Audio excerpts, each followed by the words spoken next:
आप सबको जय मसीह की alpha omega JM Hindi YouTube channel में आप सबका स्वागत है। आज मैं आपके लिए कलीसिया के आरंभ का संक्षिप्त विवरण लेकर आया हूँ, जो आपको प्रेरित की पुस्तक उसके अध्याय 2 वचन 42 तक देखने को मिलेगा। आइए इसके आगे की कहानी हम देखते हैं। इससे पहले कि हम वीडियो को शुरू करें, आप हमारे alpha omega JM Hindi YouTube channel को सब्सक्राइब करें और बेल आइकन को ज़रूर दबाएं। जब हम देखते हैं कि प्रेरितों के कामों का वर्णन लूका रचित सुसमाचार से आगे का वर्णन किया गया है, तो इसका प्रमुख उद्देश्य यह बताना है कि यीशु के स्वर्ग लौट जाने के बाद चेले यरूशलेम में ही रुके, जैसा कि यीशु ने वह करने का आदेश दिया था। वहाँ के विश्वासी के लगातार एक साथ प्रार्थना करने के लिए इकट्ठे हुआ करते थे। हर वर्ष फसह के पर्व 50 दिनों के बाद यहूदी लोग पिन्तेकुस्त के नाम एक महत्वपूर्ण दिन को बनाया करते थे।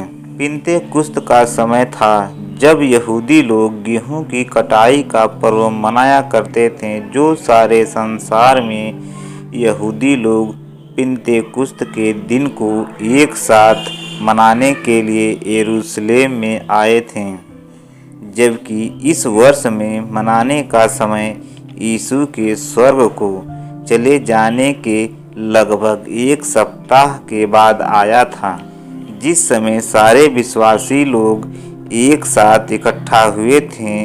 जिस घर में थे, अचानक से तेज हवा की सनसनाहट से भर गया और उससे सारा घर जहाँ वे बैठे थे गूंज गया और उन्हें आग सी जीभें फटती हुई दिखाई दी और उनमें से हर एक पर आ ठहरी और वे सब पवित्र आत्मा से भर गए, जिससे उन्होंने अन्य भाषाओं में परमेश्वर की स्तुति करने लगे। ये वे भाषाएं थीं जिनको बोलने के लिए उनको पवित्र आत्मा ने सामर्थ्य दिया था। जब यह शब्द हुआ तो भीड़ लग गई और लोग घबरा गए, क्योंकि परमेश्वर ने उनमें से हर एक को पवित्र आत्मा से भर दिया था। जो अन्य अन्य भाषाओं में बोलते थे, वे सब लोग चकित और अचंभित होकर कहने लगे, देखो, ये जो बोल रहे हैं, क्या सब गलीली नहीं हैं?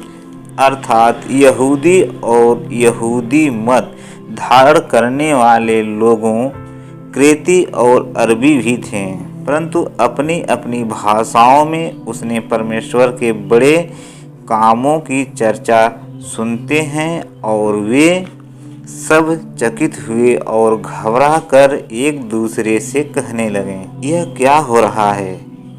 परंतु दूसरों ने ठट्ठा करके कहा, वे तो नई मदिरा के नशे में चूर हैं, यानी शराब के नशे में चूर हैं।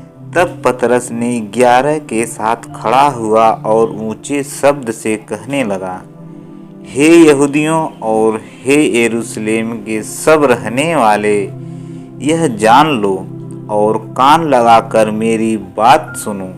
जैसा तुम समझ रहे हो, वे लोग नशे में नहीं हैं, क्योंकि यह वह बात है जो योएल भविष्यवक्ता के द्वारा कही गई।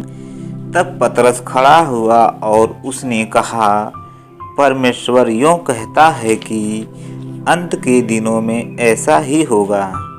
मैं अपना आत्मा सब मनुष्यों पर उड़ेलूँगा और तुम्हारे बेटे और बेटियां भविष्यवाणी करेंगी। हे इजराइलियों, ये बातें सुनो। यीशु नासरी एक मनुष्य था जिसने परमेश्वर की सामर्थ्य से कई आश्चर्य कामों और चिन्हों को प्रकट किया, जो परमेश्वर ने तुम्हारे बीच उसके द्वारा कर दिखाया, जिसे तुम आप ही जानते हो।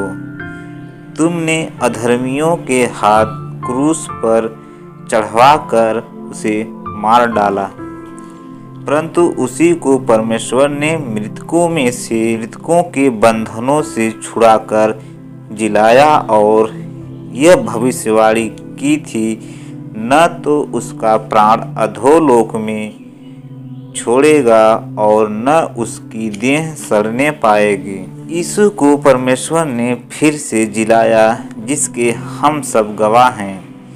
यीशु अब अपने पिता परमेश्वर के दाहिनी ओर बैठा है, और यीशु ने पवित्र आत्मा को भेजा, जैसा उसने हमसे वादा किया था, और जो तुम देखते और सुनते हो वह पवित्र आत्मा के द्वारा हो रहा है। यीशु मसीह को जिसने क्रूस पर चढ़ाया था, परंतु परमेश्वर उसे प्रभु भी ठहराया और मसीह भी। तब जो लोग पतरस को सुन रहे थे, उन सब सुनने वालों के हृदय छिप गए, और वे पतरस से शेष प्रेरितों के बारे में पूछने लगे, हे भाइयों, हम क्या करें? पतरस ने उनसे कहा, मन फिराओ और तुम में से हर एक यीशु मसीह के नाम से बपतिस्मा तुम्हारे पापों को क्षमा करेगा, तब वह तुम्हें पवित्र आत्मा का दान देगा। हालेलुया।